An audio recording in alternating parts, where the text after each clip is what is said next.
Welcome, welcome, my noble thespians and my happy troupe of theater trolls.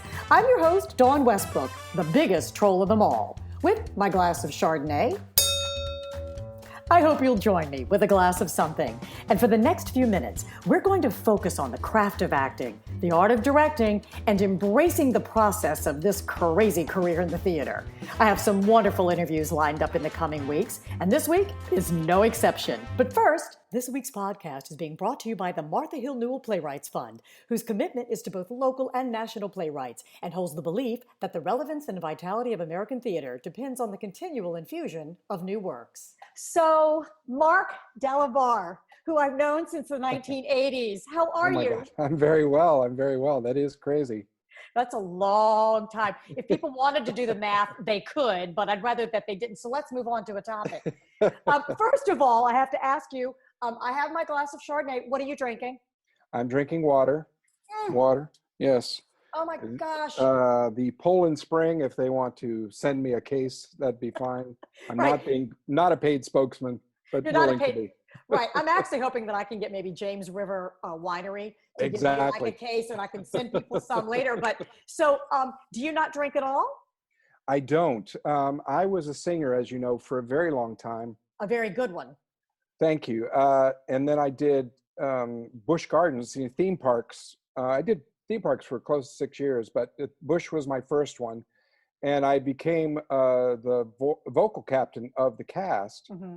And one of the things that you quickly realize in a theme park situation is the average age is like 19, 20. Yes. So it's first, like college, it's first time away from home. It's first time making your own real money. And so people were drinking like fish and getting sick, and they were hurting their voices, getting something we lovingly called nodes, which is a little nodule on your vocal cords. And so I quickly stopped drinking so that I could take care of the rest of the lambs. And then when I got to New York, it just was too expensive. And it is really expensive. I'm not, I do the glass of Chardonnay as kind of a little kitschy thing to do. Yeah. And I wanted it to seem comfortable, like a nice, comfortable interview, and get other people to it can be a cup of coffee, it can be a glass of water, it can be anything you want. But I thought it would be fun for me to have a glass of Chardonnay. So I'm not a big drinker, but I do love a glass of Chardonnay, I will say. Mm-hmm. One of my favorite shows is Drunk History. So, yeah. Oh. Do you know anybody on that, or have you ever? I certainly know of them. Sure, yeah. They're all from the improv circuit here in New York and in L.A. and of course Chicago, where it was all born. Yeah. Right. Wow. It is very, very funny, that Drunk History, and I love it. I would love to be an audience member during that. So we met in the 1980s, and we were both. I was in the theater department at Virginia Commonwealth, and you were in the music department.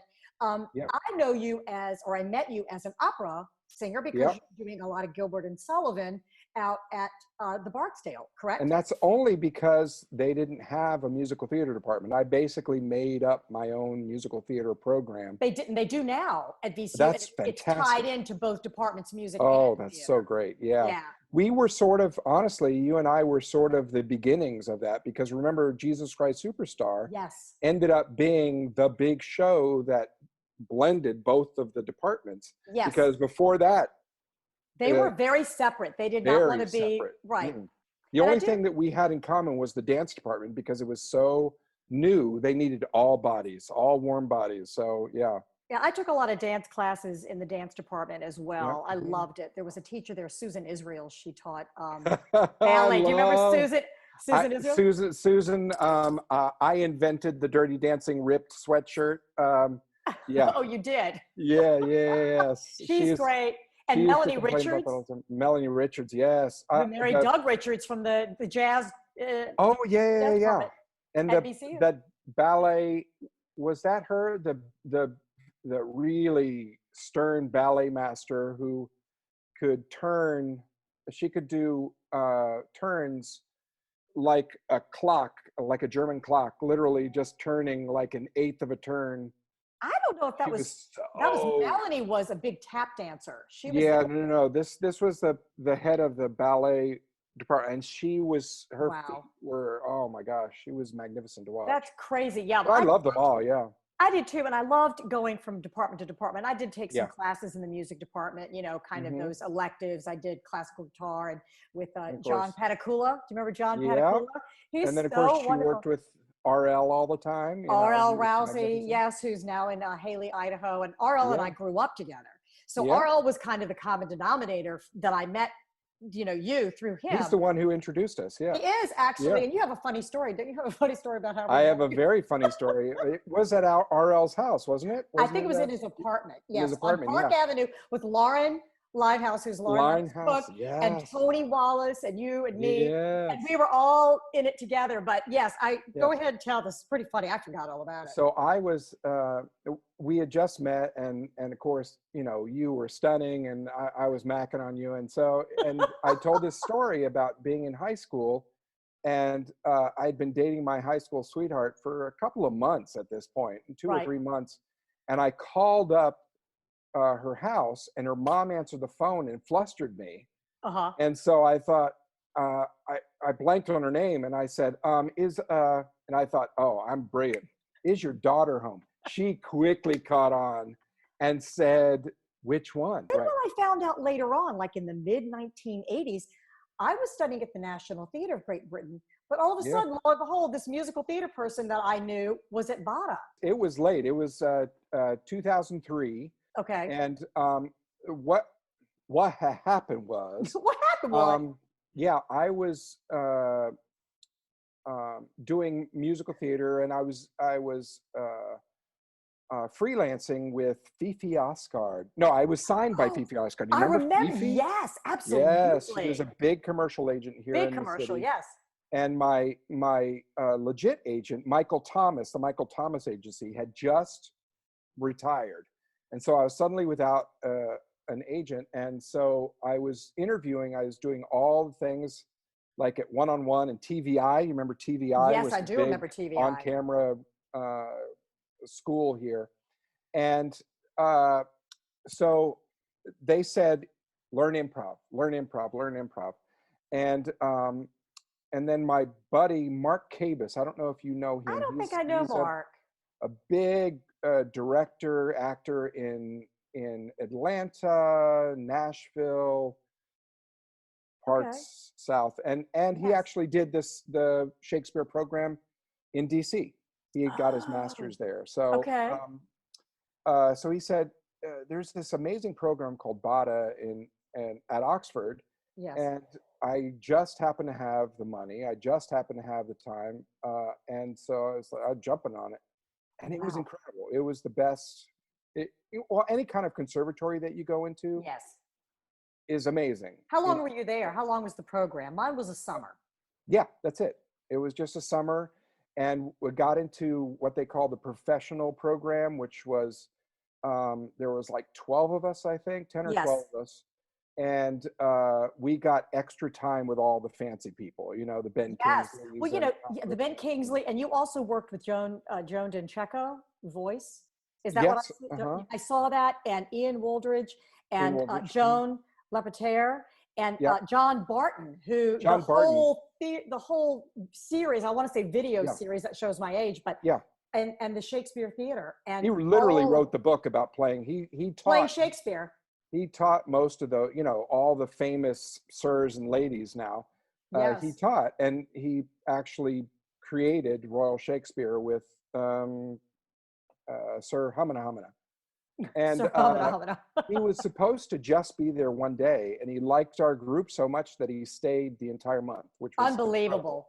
incredible. Unbelievable. So Yeah, to work with John Barton on Shakespeare and his, if no one, I'm sure they have it online now, but it's called Playing Shakespeare, and it's a book. And there are these recordings of them that they did in a studio with, you know, people that were not, like you said, sirs or dames, like Judi Dench and Ben Kingsley and Ian McKellen, all of these brilliant actors, Anthony Hopkins, all these wonderful actors that, oh, and who's the one from Patrick Stewart, the voice, you know. Yes, the voice. And it was an amazing program. I was there in 1988. I studied in 1988 a while back, and so I knew I'd wanted to do it, and I had a little bit of money. My grandmother had passed away, and I thought, you know, I really want to use this money to the fullest advantage, and so I took it and went over there, and I think I saw like 28 plays that summer, and we studied the National Theatre of Great Britain, and I just adored it. Oh my gosh, it was magnificent. We did, we went into to the city at least once a week, often twice a week to see shows. And did you take the tube? I did, and I went, I was a groundling for an entire day when they did 2 shows back to back. So it was like 6-7 hours of Shakespeare, and I was right on the stage. So I got to see Mark Rylance. Oh man. I think he did, oh gosh, what was it?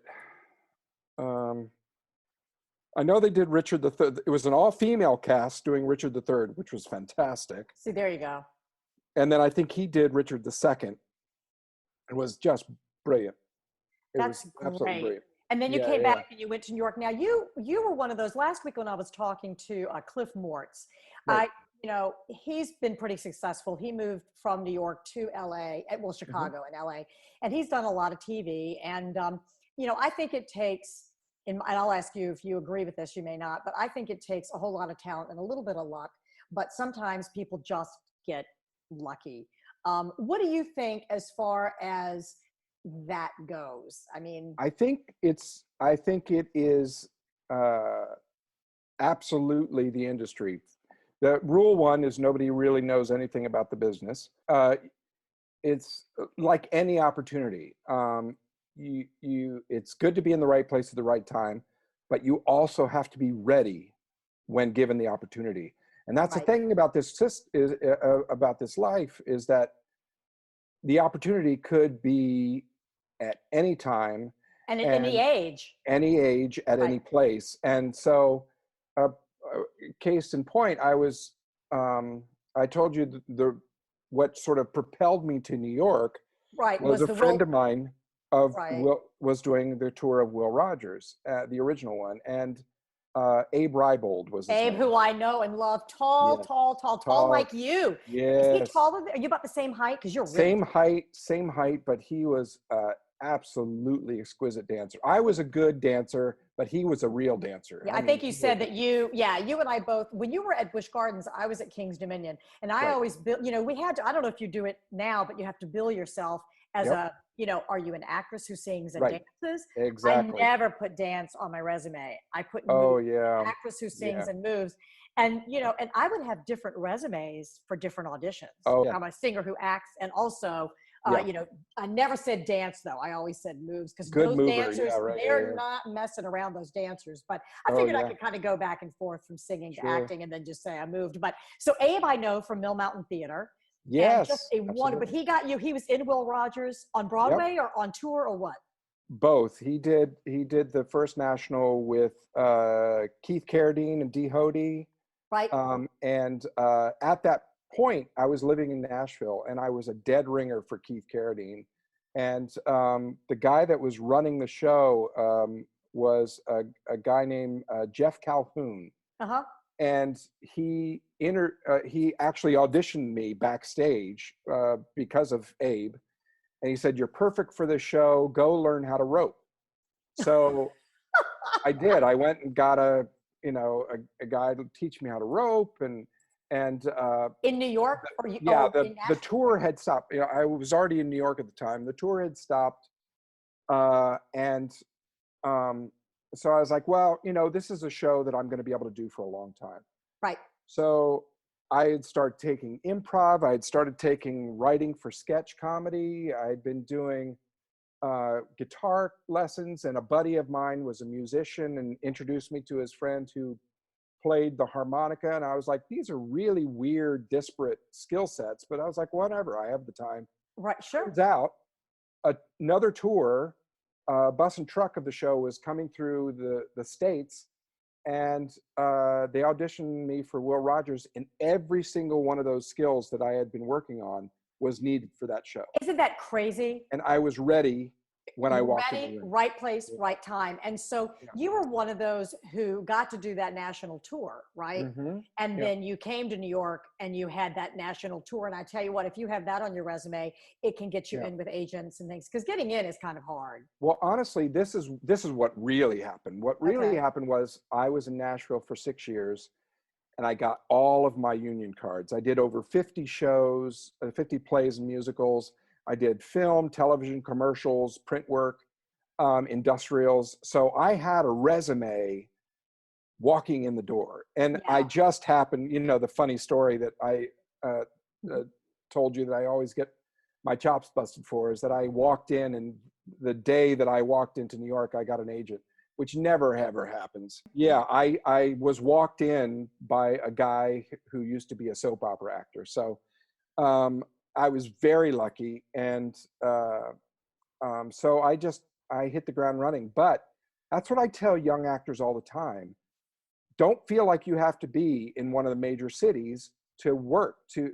A lot of our culture is about instant fame, instant gratification, all these contests, these TV contests. Well, now it is. We didn't have those back then. Right. When what you really need is experience. And it's better to fail in the hinterlands and learn your craft than it is to do it in front of a Broadway producer who may not bring you in for, you know, another year. So you got to be comfortable in your own skin when you get here. And I think, like you said, you know, the more skills you have, like you said, all of a sudden, you know, lickety split. I had all of these things that I needed except roping.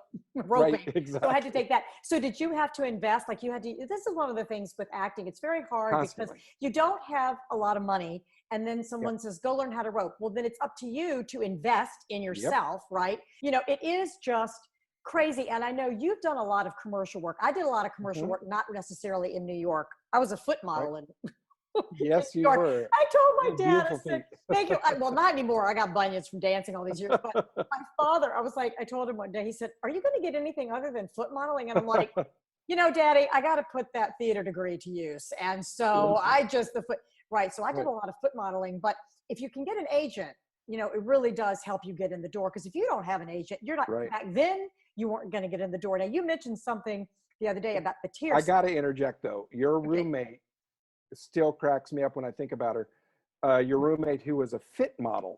She was stunning, but then she would open her mouth and it was like singing in the rain. Holy crap, she was so funny. Or Born Yesterday. She was from Rhode Island and really tall. She worked at Victoria's Secret as a fit model. So when she and I walked in, could not have been more polar opposite, you know, like just crazy, Mutt and Jeff. And she always wore black. She always wore heels. She was like a giraffe. And we would walk down the street, and here I am at like 5'3", little runt, you know, and I did not exist. I did not get looked at at all, but boy, until she opened her mouth. That was hysterical. She had that Rhode Island accent. Oh my God. I remember, well, the first name, cussing a blue streak. Yes. She cussed a blue streak, and she smoked. I remember she ordered the weirdest things. Maybe, order pizza, but scrape off all the toppings. And she would always order like Chinese food, and I don't know. She would eat really weird things. Oh, she would get like those cans of potatoes and fry them up with nothing. Oh my God! And then just eat potatoes. She would have wine. We always had a lot of wine, and but she came into my room. I had little teeny room in her apartment, Midtown, right? And I had you remember, boombox, so I could listen to all my music and practice my cassette tape, you know, auditions. Yeah, interject what a boombox and cassette tape used to be.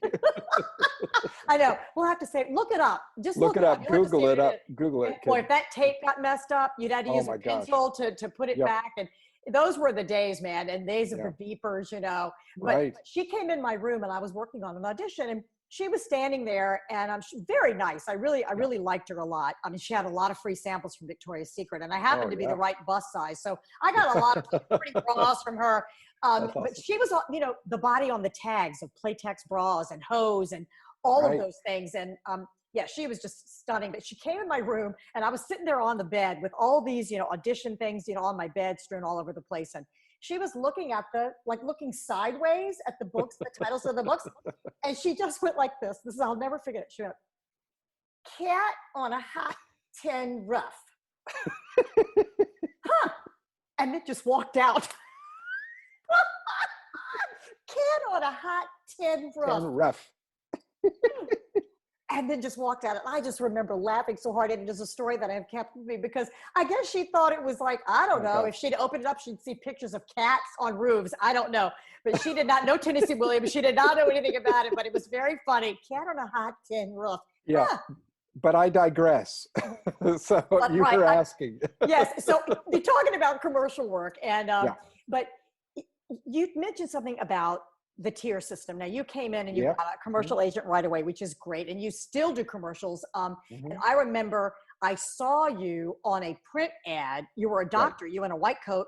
Right. And then I was in a doctor's office. I think I was, because I'm an interpreter now. I don't think I was going in as a patient, but I was sitting there and it was on a loop.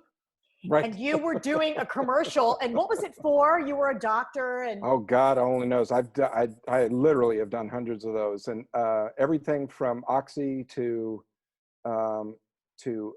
United Health Products, a lot of OBGYN stuff. I think that's what it was. I think it was the OBGYN, and there was they kind of zoomed away, and it was a full body shot. And was I doing a lot of this? Yes, with your fingers. Yes, that was the IUD.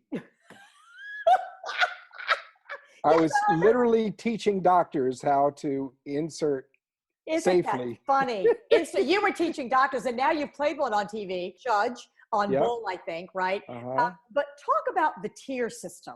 You mentioned something about that before, and I found it interesting. Can you talk about that? In what regard? Like the way that you said now things are done on a tier system, and I don't remember exactly what it was. So I guess what I was getting at was that back in the day, there would be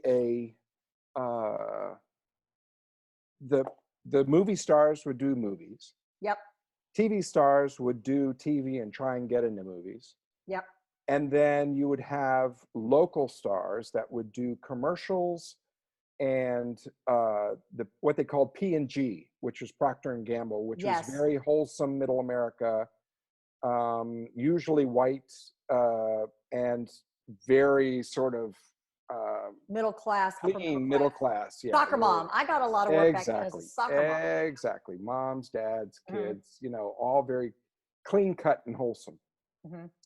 And then voiceover artists were a whole other thing, right? And so, but then everything started to blend together. Yes. Right. Suddenly stars were doing TV because the writing was getting better. Yes. And now there's so many different platforms. Yes. And a lot of these writers have their own production companies. Yes. Which honestly has been around. United Artists was quite literally 3 actors from Hollywood that decided to be their own producers. But yes. But now it's like Reese Witherspoon has her own thing,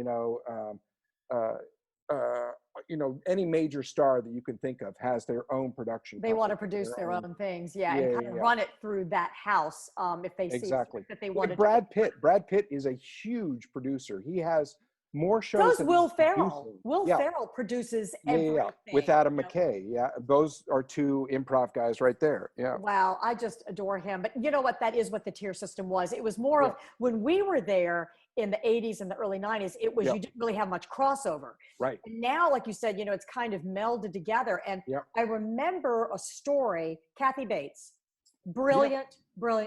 She did Crimes of the Heart on Broadway. Right. Mm-hmm. And I remember this story that she had wanted to go to LA. Right. And they were saying she wasn't really, and back those days, you're not pretty enough. Right. And she wanted the movie. That's a very gentle way of saying it. Yeah. They said she wasn't effable, right? Right, exactly. And it's just crazy. And she didn't get the movie. Right. And it wasn't until Misery that she really made her mark, and then Fried Green Tomatoes, and all of a sudden they're like, okay, she's a great star. She did Primary Colors, and just an amazing actress that really did do a crossover. And I'm so happy for her, because she was really someone who kind of made that switch that people thought, oh, she'll never make this switch. She'll never be able to go to that. And she did, and good for her. Right. I adore her. Honestly, I think for me, just my general sense of the industry is that I just keep going. I just keep swimming, as Ellen DeGeneres says. And you have to adapt. The industry goes through fairly significant changes every few years anyway, but we're going through a major sea change right now. Oh, huge. Not only with all the different platforms, the Apple TV, the Amazon Prime, and you've got Netflix and all of it. Yeah. Mm-hmm. You also have the internet. People who are doing billion-dollar film studios, building them all over the country to draw production.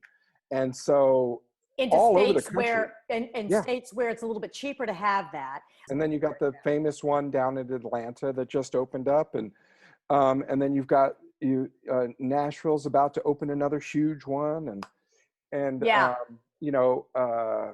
so there's a lot of work out there, but you have to be able to adapt. And right now, what everybody's trying to adapt to, whether they are a gazillionaire or they are a kid right out of school, is what we're doing right now. Learn how to adapt, to do self-tape, to direct yourself, to learn how to edit. You've got to be your own editor.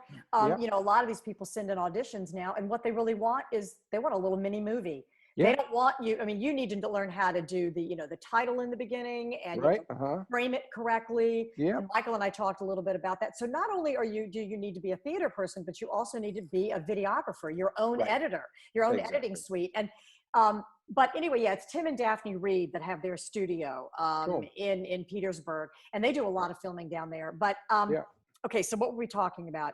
Bring me back. We were talking about just the industry going through sea changes. And and that is the big thing, is that you have to be your own videographer, be your own editor.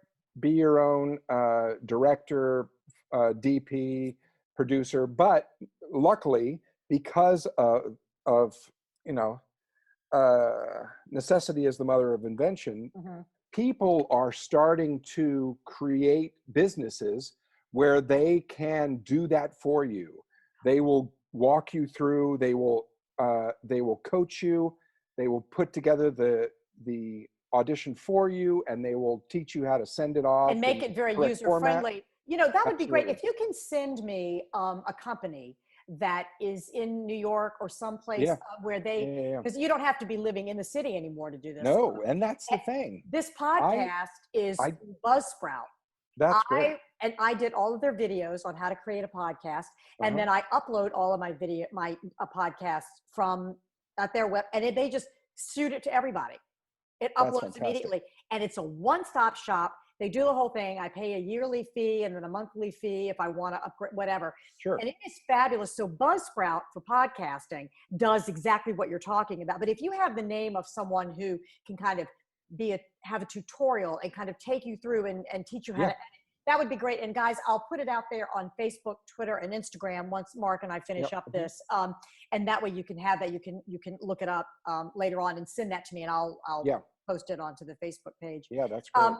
So I looked at your IMDb, and I know, look at you. So you did a Blacklist. Blacklist, you were Dr. Rayborn. Yeah. You did Bull, you were Judge Moreland. You did Scratch, and then some Late Night that I want to talk about because I find that fascinating. You know, I put you in a bubble of being a musical theater, Rogers and Hammerstein, or, you know, the P&G guy, right? Yeah. Guys, right. And I knew you did print work, but man, you are really, you know, an actor. And I hate improv. I hate it. I hate it. I hate it. I can be funny, but you better give me a script. And I can be funny, kind of off the cuff, just talking, but not, you turn on that improv, you know, green light, and I'm like, I'm deer in the headlights. Honestly, so, talk about you know that. And the people that I find hate it the most are generally people like you who have gone through a conservatory or a theater program. We think too much. Well, no, because you were forced to do improv in school. Yes, you were forced to do it. Yeah, yes. And it was not fun. It was not fun. It was not engaging. And here's the thing: this was created in Chicago when Second City and Nichols and May were in full bloom. Yes. And there was a company called Improv Olympic, a guy named Del Close and Halpern. God love me. What the heck is her name? She's still alive. They had to change it from Improv Olympic because they literally got sued by the Olympics. Are you kidding me? Because they put the name Olympic? Yeah, IO. And Del Close was a famous Hollywood character actor, and he wanted to make improv a legitimate theatrical art form. Yes. And so everybody thinks of improv as you got to be funny, you got to be funny, you got to be quick, you got to be funny. He would literally throw chairs at people if they tried to be funny on stage. The whole point was to get, because long form improv, especially when you think about not so much Second City, but Upright Citizens Brigades, yes. UCB, or the Groundlings. We're talking like Tina Fey and and Amy Poehler and Matt Besser and Matt Walsh.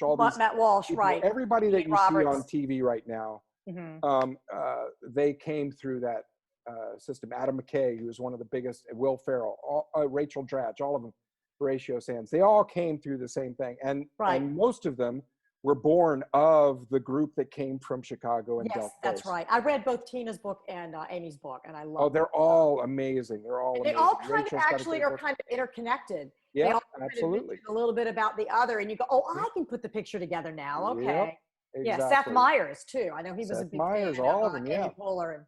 Right, and so Jimmy Fallon. I mean, there really is truly a linear line through that whole growth. And so how did you get into, I know you did, I remember getting like messages that you were going to be on Late Night Conan, David Letterman. Letterman. And so I want people to know how you got that. And is that still something that is going on, that they will call you and say, hey, we need somebody tonight? Talk about that. So I would say probably just after I got back from Bada, as my agents like to say, I was firing on all cylinders, so I was ready to go. And my agent got this call. Letterman had just gotten a new segment producer, and a segment producer basically creates all of the weird and wacky sketches, the skits that are done throughout the evening, that are done, because every show that you see on late night is overwritten, and by that I mean they overwrite just in case they need to cover for a bad guest. If a guest is really a dud, they'll cut it off, do something stupid, and move on. Right? Okay, and they can slot it in later on and edit. Exactly. Okay, gotcha. All exactly. Right. And so, so I got a call saying the joke was, "Where are you? What are you wearing? Can you be over from at your agent or from the studio?" Well, originally it was from my agent, because it was the first time she called some people in, and where are you and what are you wearing? What are you Anywhere wearing? in the city, you can be at the pizza. Exactly. Right. So I ran over there, and I was playing a weatherman. I remember it distinctly. It was a brilliant bit about, it was, I think, like 96 that day, and they were talking about how hot it was, and everybody's saying, "Wow, isn't it hot today? It's really amazing. It's so hot." It's like that. That's what everybody. That's the news. And God, I wish we could get back to when that was actually something we could talk about on TV. But, I know. So then I said, "Oh, well, what are the things you do?" I asked the man on the street, "What are the things that you do to stay cool?" He's like, "Oh, well, I wear cool clothing. I drink lots of water." And then he blows up. Right? He just evaporates in front of my hand. And I'm freaking out, and I look over at my producer, and then I blow up. And that was the bit, right? Oh, that's funny. And so they liked me so much because I was able to do it in one take. And you were at the right place at the right time, because they would call you. Yep. And, back then you'd want to kind of stay towards the hub of Midtown, not really venture out to Brooklyn or to Long Island or whatever, if you had a show or something. So it's all about, are you there right now? And can you get to the studio, Midtown, get to NBC or ABC, whatever. Right. And so that one job ended up lasting almost 10 years. I stayed doing sketch for Letterman till 2014. And that's the coolest thing ever. Is and that then you I did that. some for Conan O'Brien, and I did The Daily Show, and I did The Onion when it was still doing Onion. online pieces. Yes. But and so what would you do? Okay, say it is a hot day. Just say, for example, you know, where are you? What are you wearing? And then it would be hot as hell, Midtown, and you aren't near your apartment, and you go, did you have an actor's bag? Did you have a change of clothes? Did you keep a toothbrush and all that on you all the time? Or did you have, you know, that used to be the thing, I want to freshen up, right? Yeah. I mean, did you have an actor's bag? Did they give you a shower you could, you know, wash up or something? Because you'd have to stay there from the sketch, maybe get a little dinner. Did they have like craft services? And then they do have craft services in the green room. And so here's the thing is that at the beginning, you're on your own. Remember when we first moved to the city, you had to check messages, right? You didn't have a cell phone. So you had to hover. You had to hover around like Times Square and the what was it? The Hyatt. Go into the Marriott and use the pay phones downstairs. With the poofs. Yes. I got so sick of seeing actors right there in the Marriott marquee. They would shoo us out. Right there, and they would be like, shoo us out. And now they've got a Starbucks there, so you can grab a coffee. But I mean, we had to hover around the phones, and there'd be lines to use the phone because actors were always calling back people, and we didn't have cell phones, so you'd have a beeper with a phone number. You'd have to call it back. And I have exciting news. The last 5-6 years, I guess it was. Actors Equity has an indoor lounge. Yes, they cafe. Do. Yes, they do now. Right. You don't have to wait out on the street with the stinky garbage or in the freezing cold before they open the building to you. Which is great because, I remember when they did that, and I'm glad the dues go for, you know, so towards something useful. But that's Actors Equity. So this would be like after SAG that you would be doing television for. So tell me how like a I day digress, no, it's fine. So what happened was I was living in Midtown there. So one of the reasons that they liked me so much was that I literally could walk a block to my home, dress, and come there. And then after I was there for not even a year, they just started having clothes in my size. Or I would start wearing Letterman's sweaters or ties or something. There's actually one of the sketches. They have wardrobes there, right? Yeah. One of the sketches I did where I was playing Hardee's, the Hardee's CEO that came out with this horrible new hamburger, and I took a bite and then had a heart attack. Yeah. And it was, Letterman actually makes a crack. He was like, wait, are you wearing my tie?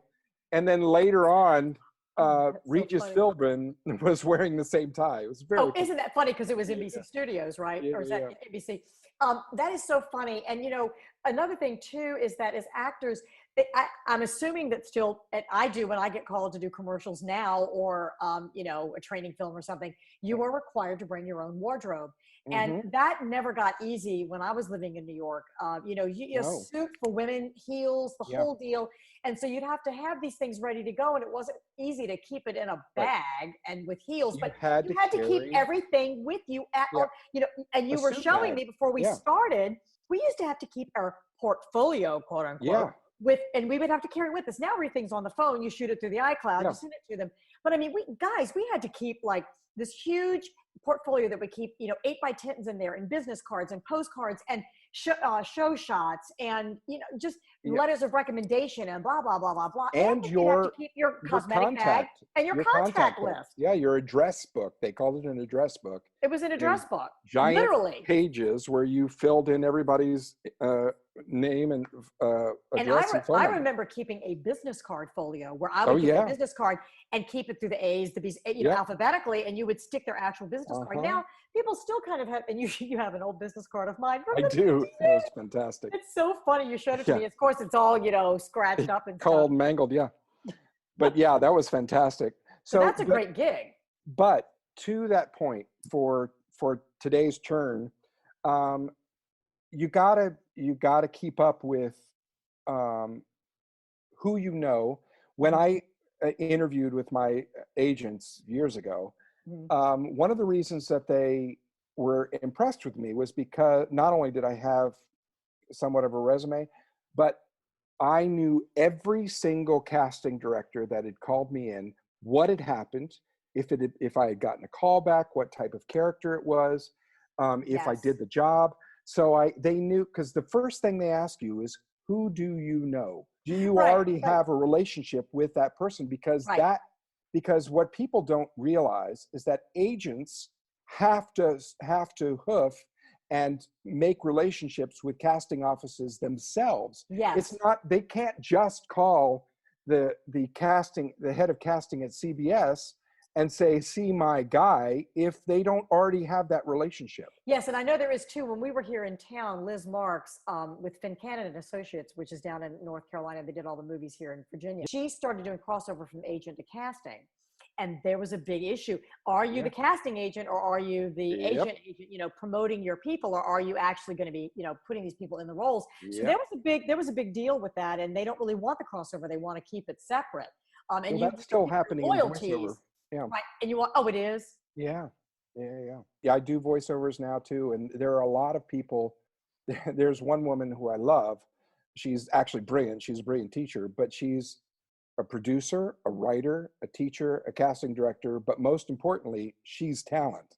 So she is. So she knows she knows all the ropes. Although, to be fair, if they want her, they have to pay through the nose for her, because they know that she can get it done in one take and save them a ton of money. Right, exactly. The thing, even though we're digital now, it still costs money to hire an engineer and pay them by the hour. So do you find that in New York still there is a need for being able to be kind of a jack of all trades, do voiceover, do theater, do sing? Always. The more you can do, always, the better off you are, the more marketable you are. The only thing that's different is that people are looking for people that create their own content now, like this. Yes. They're like, who knows you? Not just casting people, producers in the industry, but how many followers do you have?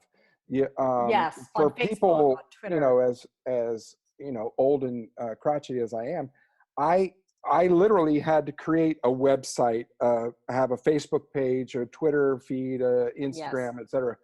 And I generally suck at it, but my website, I will say, I booked Bull, the guest star spot on Bull through my website.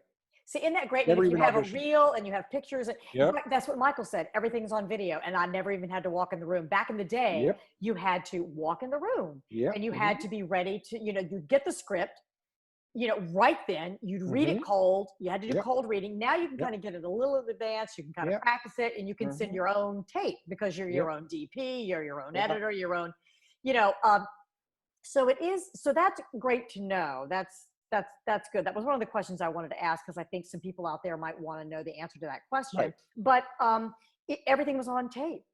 Yep. Everything. And I called Michael Master and said, how do I do this? Because I want to do it really well. And I knew he would know. And that's what you do. Find somebody in your pod, even if it's a group that you went to school with, a group that you find, auditioning, just chat somebody up while you're waiting for your turn. All the plays that you do, just meet people and say, let's do something, let's practice, let's do this for you. And now you have to add, if you follow me, I'll follow you. And that's how you.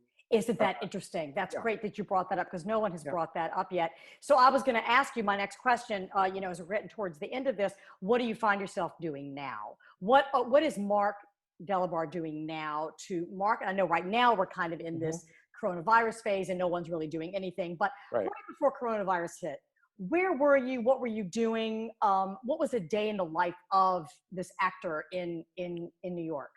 Well, it was just, a lot of hurry up and wait. So you go, you do your auditions. My auditions, thankfully, are bigger. They may be fewer and farther between now, because I'm getting called in for a series regular or a recurring role on a television show or in a which is in a always film. lovely, man. If you get that. but back to the self-tape, I booked, gosh, what was that famous South Korean director that just won the Oscar? Oh, you won the Oscar for I did Okja with him, and I got that by self-tape, and then we did a callback by Zoom, just like this. Right. Was it Parasite? Yes, Parasite, and Bong Joon-ho. Yeah, that's it. That's how you say it. And so, but they were filming in 3 different countries, so they just, we did the whole thing by Zoom. So what I'm doing now is learning how to have a home studio like you're doing. Right. I bought myself a ring light. I bought myself some backgrounds. I bought myself, I basically, thing I make, I try and put back into my career, which is hard when you got a kid, you know what I mean? Yes. Oh, so, Cooper. And how old is Cooper? He is almost 13, and he's almost 5'10". So he's like his daddy. And you and I started late with the parenting. Yeah. And as an actor, you really don't want to have kids early. You want to be able to explore and do what we've talked about all the way up to this point. The background, Bada, and being on national tour. It's so hard to have a family when you're trying to do this career. As older you get, the little bit easier it is. But But and then like I said, back to rule 1, nobody really knows anything about the business, because I have friends that had their kids, then got their break. So you honestly don't know. All you can do, honestly, if I have to say there's one rule that I try and live by, is don't let anybody tell you you can't. Okay. You just keep going. If you're not right now, just keep going, keep moving. Just keep swimming is what you said. Just the head of ABC casting is Marcy Phillips, and she wrote a wonderful book that's on Amazon, and it's literally like a Deepak Chopra. It's a quick read. Marcy Phillips, you said? Yeah, and she is super spiritual and just one of the kindest humans you'll ever meet. Her whole thing is you will be successful when it is your time. Can you send me a link to that? I will. To that book, and I'll post that for people who want to read that. Yeah, it is fantastic. Yeah, that's so just keep learning.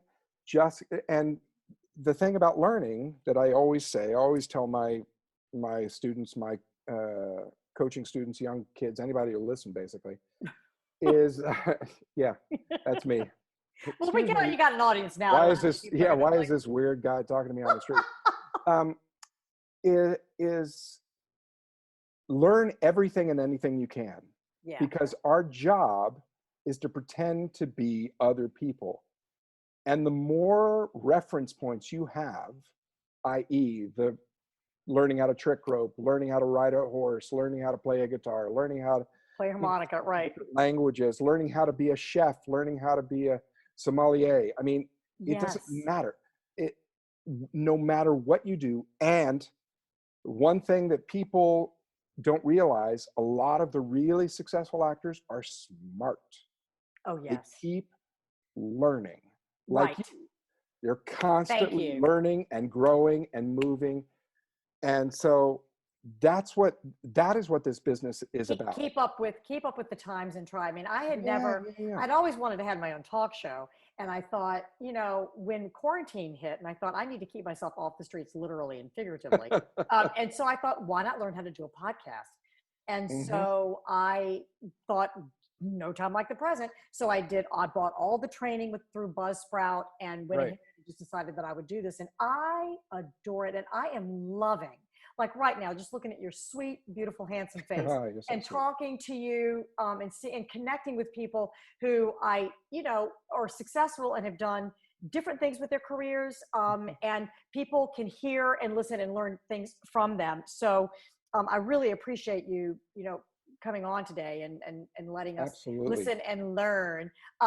So right now everything's I know you also have another skill. You're a massage therapist, correct? I am. And that's the other thing that they always say to do is find a day job Yep. that is flexible, that you can work around. A lot of people will do temp work, or retail is soul sucking and really just like Restaurant work too. I found I did catering in New York, and I found it to be exhausting. Catering, yeah. You have something. The one I have, I have one regret. I'm going to say this right now. Everybody, listen to this.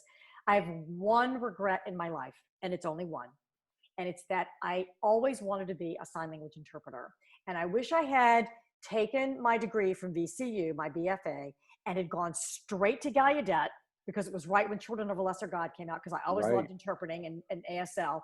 I wish I'd gone straight to Gallaudet, gotten my master's in interpreting, and then moved to New York, because I would have had that skill, and I could have done hourly, and it pays really well if you have a skill other than restaurant work or temping like you did. Now, or just get a job at a gym so that you had a free gym membership, right? Because the whole point was to try and figure out a way to get free food, work at a restaurant, get free a gym membership, work at a gym, etc. Right? Or shower, like you could shower midtown if you were working at a gym. I remember that people that worked at gyms or health clubs, which we called them back then, health clubs. You had a locker. We talked about the actor bag. You could have your own locker if you didn't live midtown. Say you lived in Brooklyn to try to save money. You could stay midtown. You could work. You could take a shower, get ready for your, where are you? We go live in 5.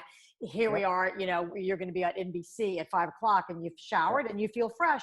Because if you don't have, that accessible, it can be really hard. So I do remember you gave great back rubs, and you would do them just of your own volition. You would just start, and you're like, oh, don't stop. Yes, keep going. Exactly. Right? And Joe Biden in another life. But I was, turns out the Actors Fund gave me money to go to school. So I basically was paid for. And then it was the best day job I've ever had. Because how did you get that money to go? How did you do that? Guys, listen to this. The Actors Fund was created for dancers because their career is so short. Yes. You have to wait decades before they can retire, right? Right, sure. So they needed career re-education. Yes. And so then they just expanded it to the other forms of art, singers, dancers, etc., actors. And so I took full advantage of it, and I went to college. Now the school that I went to is the Swedish Institute. It's the oldest one in the country. It's way too expensive now to do that, but they still, the Actors Fund, look it up. And right now, especially if anybody's Can you send me the link to that too? Do they still do this? Yes. Okay, guys, I'm going to post this too for anybody that is, Is it only for people who live in New York, or is it for people that live all over? It's every single actor. And I don't know if you have to be union to take advantage of it. You probably do, but any union. Okay. Equity, after SAG. And whatever. They paid you, they gave you money to help you go become a massage therapist. Yeah. And so, literally and figuratively, and anything, and this is the bottom line, anything to keep you in the game. That's it. That's what it's all about. Anything to keep you in the game. I love that. Yeah. I love that. So now here's my question. I always start with, what are you drinking? And of course you're drinking water, and I'm, a slush over here drinking wine. But I always Your name is Dawn. It is Dawn. You remembered. You're so smart. Things have gotten better for you. Now, I always finished with, if you weren't in the career, if you hadn't gone to VCU and studied voice because you were such a triple threat and, a jack of all trades, what do you think Mark would have done if you were in high school? What did your parents want you to be? I mean, well, it's funny. My father was a diplomat, so I did enjoy traveling as a child. But one of the things that I remember, the very first image I had in my head as a child, watching somebody work and saying, I would love to do that. I think I must have been 7, if that. Oh, wow. And that's young. My parents had something to do, as they often did. And back then you just sort of drop kids off at somebody and say, I'll be back at dark. Yeah. Yeah. And it was an old Greek, literally Greek. This was Thessaloniki, Greece, master carpenter. And I watched him for 8 hours carving furniture. And it was the most zen fascinating thing I'd ever. He was kind of curled over. He had gnarled fingers, and it was the most beautiful furniture you've ever seen. And actually, in Greece, you were watching this in Greece. I was watching this. So still to this day, I love carpentry. Do you really? Yeah. Do you get to do any of that in New York? I mean, I know you're in your apartment. Yeah, of course. Every time I go into a new apartment, I have to build shelves. I have to build cabinets. It's like. Oh, that's right. Yeah, that's right. Fix your place up. I see shelves behind you right now, and exactly. I see, baseballs and. Oh yeah. I believe. Oh yeah, I built all those. Yeah. But look at that. They're beautiful, you guys. You can't see them, but I can. Yeah, I actually taught my son. Let's see if I can get you over here. Oh, here we go. Oh yeah. I taught my son. He built that one. He built that? Yeah, I taught him how to build that bookcase out there. 3, 4, 5, 6, 7. There's 7 shelves. Yeah. That's a nice full size of room. His books and records and stuff. Wow. And I bought him a vinyl record player, and got him a ton of vinyl records. So well, I believe we have a baseball game tomorrow night, do we not? Okay, so you have a baseball game tomorrow night, right? Doesn't Cooper? Oh yeah. Monday night. Just practice. Right. Oh, it's practice. So what team is he on? He is on the 12U Travel Gotham's baseball team from New York City. Fabulous. So he is a starting pitcher and a starting first baseman. Wow. And he's quite good. He's pitching at 70 miles an hour right now. Oh my God, what an arm. Do you have to ice it already at his age of 13? Yeah. Put your elbow in this bucket of ice, right? If you remember, at that age, you could go run a marathon and then go run outside and play with your friends. Yes, we can't do that anymore. But now, were you an athlete? You were, weren't you? I was, but I discovered musical theater very early on in junior high. You'll appreciate this. I thought about it for a split second. I said, all the girls are in choir. I'll take choir. That is so you. That is so you. and every major decision I've made in my life has been because of women. Where are the women? Where can I find the women? Some things never change, Mark. Exactly. Some things never change. Exactly. This has been fabulous. I am so happy that you did this. And I hope that the listeners, I know I learned quite a bit from you, and I'm just so happy. And I wish you the best. Stay safe in New York City. Back at you. Stay healthy, and wish you the best as things start going into phase 2 tomorrow, I believe. Tomorrow, yeah. I do wish you the best. And so thank you. And I'm going to stop here, guys. So we'll talk to you next week. Yay. Well, I think that about does it for this week's podcast. I can't thank you enough for listening. Remember, you can find me on Facebook under ACT and on Instagram and Twitter under ActingPod. Or you can visit my website at www.dawnwestbrook.com and ask questions, give suggestions, and feedback. But for now, as W.C. Fields once said, a man's got to believe in something. So, my noble artist and my happy troop of theater trolls, I do believe I shall have another drink. May the footlights burn bright and your interactions, both on stage and off, be rewarding. Thanks for joining me. I'm Dawn Westbrook, your host, and this is ACT. This week's podcast was sponsored by the Martha Hill Newell Playwrights Fund.